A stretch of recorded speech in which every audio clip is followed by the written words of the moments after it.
السلام علیکم ورحمۃ اللہ وبرکاتہ۔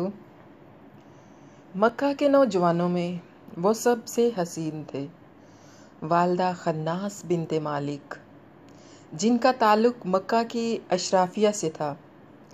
دولت گھر کی باندھی تھی، 200 درہم کے لباس دن میں کئی بار تبدیل کیا کرتا، بیش قیمت پوشاک میں، قیمتی خوشبوؤں میں بسا، سیم تن مکے کی گلیوں میں بے فکر گھوما کرتا اور جس گلی سے گزرتا معطر ہو جاتی، ایسا نرم گو اور شیریں بیاں کہ سننے والا گرویدہ ہو جائے، بدن ہی نہیں دل بھی شفاف اور بے داغ۔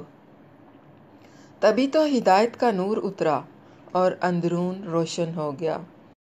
ایسے خوش رو اور دل ربا کی وجہ حسن کائناتی رسول کریم محمد صلی اللہ علیہ وسلم انہیں دیکھتے تو فرماتے، مکے میں مجھ سب سے زیادہ حسین خوش پوشاک کوئی اور نہیں ہے۔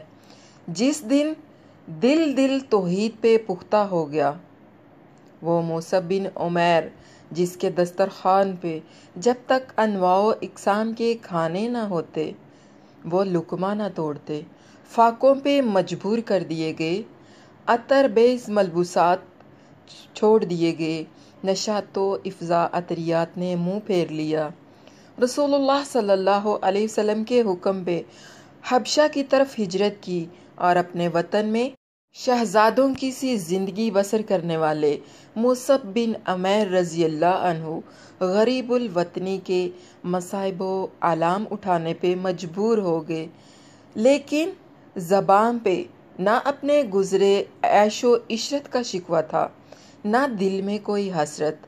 فکر تھی تو بس یہ کہ پیغام میں الہی پھیلانے میں رسول اللہ صلی اللہ علیہ وسلم کے مددگار اور معاون بن جائیں۔ حبشہ سے مکہ واپسی کا ارادہ کیا، مکہ تشریف لائے تو بارگاہ رسالت میں حاضری دی۔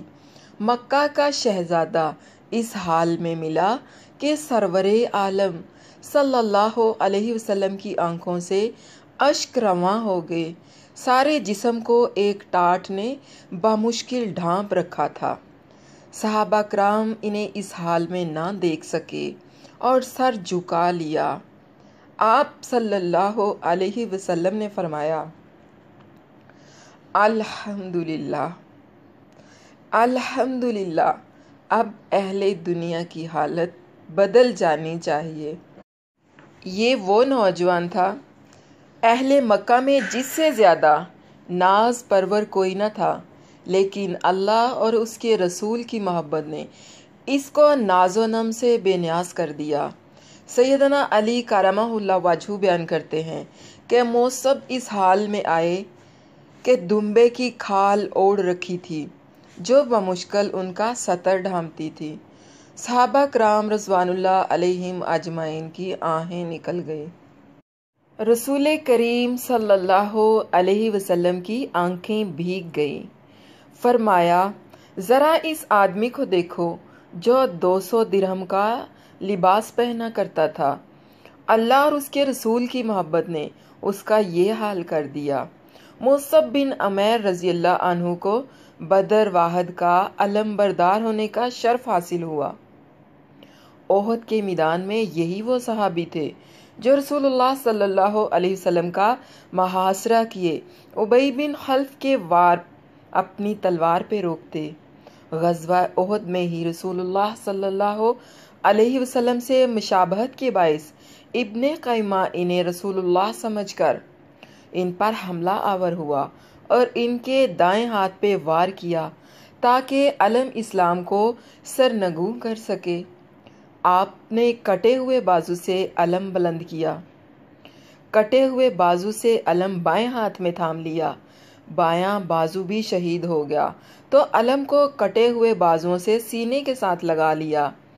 اب کے بار ظالم ابن قیمہ نے شاید مشتعل ہو کر نیزے سے وار کیا، نیزے کی انی مصعب بن عمیر رضی اللہ عنہ کے سینے کے پار ہو گئی، وہ زمین پہ گرے، لیکن ان کے گرنے سے پہلے علم سیدنا علی رضی اللہ عنہ نے سنبھال لیا۔ وفا کے چراغ ایسے ہی جلتے ہیں، پرچم با پرچم، دست با دست، روح با روح۔ معرکہ احد تمام ہوا۔ جب شہیدوں کو کفنانے کی باری آئی تو ناز ملبوس، عطر نفیس مصعب بن عمیر رضی اللہ عنہ کو جس چادر سے ڈھانپا گیا وہ اس بے بازو جستے مبارک کو بھی پوری نہ پڑ سکی۔ سر ڈھانپتے تو پاؤں کھل جاتے، پاؤں چھپاتے تو سر مبارک عیاں ہو جاتا۔ رسول اللہ صلی اللہ علیہ وسلم مصعب بن عمیر رضی اللہ عنہ کے نعش پاک کے پاس تشریف لائے۔ خاتم النبیین کی آنکھوں سے ایک بار پھر اشک رواں ہو گئے۔ پہلے یہ آیت تلاوت فرمائی: اہل ایمان میں سے چند ایسے ہیں جنہوں نے اللہ سے جو وعدہ کیا اسے سچا کر دکھایا۔ پھر اپنے محبوب سے مخاطب ہوئے: مصعب رضی اللہ عنہ، میں نے تمہیں مکہ میں دیکھا تھا کہ تم سے زیادہ خوش لباس کوئی نہ تھا اور تم سے زیادہ خوبصورت بال کسی کے نہیں تھے۔ آج دیکھتا ہوں کہ تمہارے بال الجھے ہوئے ہیں اور تمہارے بدن پہ ایک چادر کے سوا کچھ نہیں ہے۔ میں اللہ کا رسول صلی اللہ علیہ وسلم گواہی دیتا ہوں کہ تم قیامت کے دن بارگاہ الہی میں مقرب ہو گئے۔ پھر صحابہ کرام رضوان اللہ علیہم اجمعین کو حکم دیا کہ مصعب کے سر کو چادر سے ڈھانپ دو اور پیروں کو گھاس سے ڈھانپ دو۔ مکہ کے شہزادے کو اسی طرح کفنایا اور دفنایا گیا۔ آج دنیا بھر کے موٹیویشنل اسپیکرز آپ کو اور آپ کی اولاد کو بھاری معاوضے پہ گر سکھاتے ہیں کہ کیسے کم وقت میں زیادہ سے زیادہ دنیا کمائی جا سکتی ہے، کیسے دولت میں اضافہ کیا جا سکتا ہے اور کیسے اپنا لائف اسٹائل بدلا جا سکتا ہے۔ ایسے میں مصعب بن عمیر رضی اللہ عنہ کون شخص تھا جس نے دنیا کی حقیقت کو ایک لمحے میں سمجھ لیا، اسے بخوشی اللہ کے محبوب صلی اللہ علیہ وسلم کی ایک نگاہ پر قربان کر دیا اور اس کے بدلے میں ہمیشہ رہنے والی نعمت خرید لی، اور ایک لمحے کو بھی اسے ملال تک نہ ہوا۔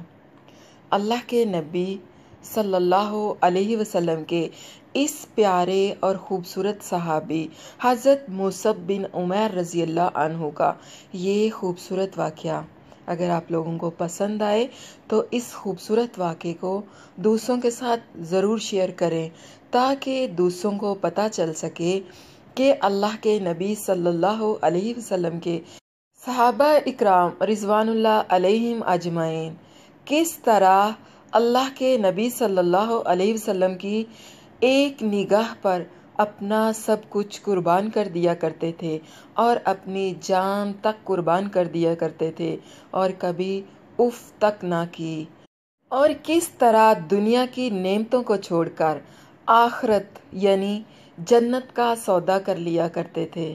السلام علیکم ورحمۃ اللہ وبرکاتہ۔